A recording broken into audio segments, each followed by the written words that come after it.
आज आम class 5 my English book बहिर lesson 1 the monkey from Riga विषयटी पढ़ा एवं यार क्वेश्चन आंसर गुड़िक आलोचना करवा। दि मंकी फ्रॉम राइगर माने होची राइगर आसीथिबा माकड़।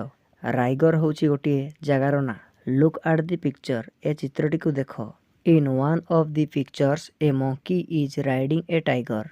ए चित्र मध्यरु गोटे चित्र रे माकड़टीए एक बाघ उपरे बसी अछि।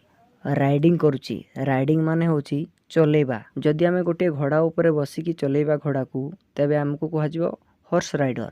एठी माकड़ बाघ उपरे बसिची तेणुकरी माकड़ को कोन कुहाजिबो तेबे tiger rider. Will the monkey be happy riding a tiger. कौन माकड़टी खुशी अछि कि बाघ उपरे बसिकी से बाघ को चलौची, बाघ राइडिंग करुची, टाइगर राइडिंग करुची, कौन से खुशी अछि कि? In the other picture the tiger is there but the monkey is not there. अन्य चित्रटी रे बाघटी अछि किंतु माकड़टी नाही। Where did the monkey go? तेबे माकड़टी कुआडे गला?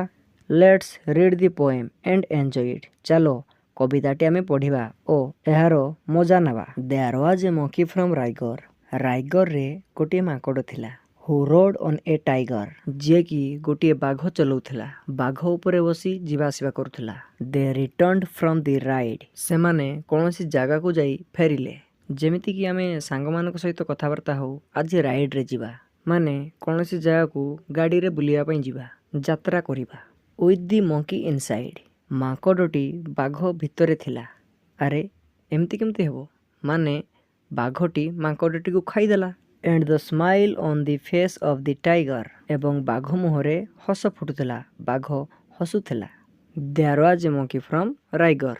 राइगर रे गोटे माकड़ थिला। एबे आमे यार क्वेश्चन आंसर गुडी को आलोचना करिबा।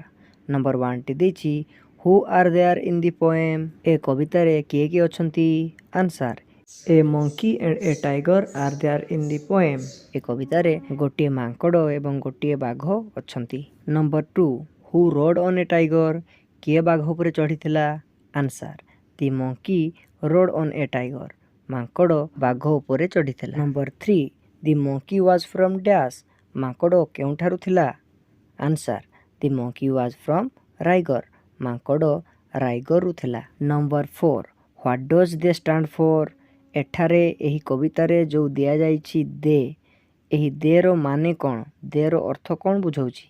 Answer they stand for the monkey and the tiger. They माने होछि सेमाने। सेमाने माने माकड़ आउ टाइगर बाघ। Number 5 where was the monkey when they come back. जेतेबेले सेमाने फेरिले माकड़टी केउठरे थिला? Answer the monkey was inside the tiger when they come back. माकड़टी बाघ भितरे थिला जेतेबेले सेमाने फेरिले। Number 6 who was smiling. किए हसुथिला? Answer the tiger was smiling. बाघटी हसुथिला। Number 7 why was the tiger smiling. काहेकि बाघटी हसुथिला? Answer the tiger was smiling as he had eaten off the monkey. बाघटी एइथिपई हसुथिला काहेकि ना से माकड़टी को खाइदेला। नंबर 8 व्हाट इज राइगर। The name of a person or a place. राइगरटा कौन? यह एक व्यक्तिर नाम ना स्थानर नाम? आंसर राइगर is a name of a place.